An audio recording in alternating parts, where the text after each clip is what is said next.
hello friends जय जगन्नाथ आज Sunday थी चिकेन खाया इच्छा है से बबुल को डाकिले बबुल आसे मतलब हेल्प कले आगे माछ तरकारी करदेली राति चिकेन आम जग नहीं आसे जल्दी कारण जल्दी माने सी 9टा 10टा पर उठती जाणी चिकेन देले चिकेन आना तो चिकेन हल्दी लुण तेल पकई भल भाव गोड़े देली से गोड़े सारापर आलू आम अल्प अल्प थी काटिक भाजी देते आउ अल्प किसी आलू पकईक भाजीदेली फास्ट कितु पखाड़ माछ मु पेटे खाई मत कहले भाई तुम चिकेन आम कर तुम हाथ रोषा बहुत भल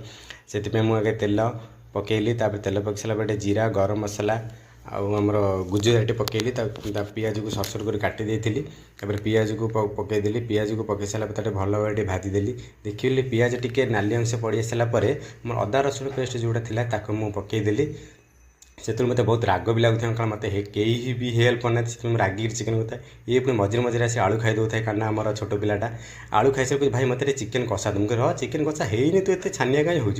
कारण मुझे चिकेन मुझे ना आसिक 8 दिन केवल माछ टे भल पाए चिकेन आज बहुत दिन पर गली से काना सब कह भाई मत चिकेन कषा टे आगे दब चिकेन आम कषा हो सारापर भल भाव घोड़े देली आपण मैंने चिकेन खाइबार भी इच्छा थी मत कहे मु भल हो खराब हो आपको बनईक निहाती देवी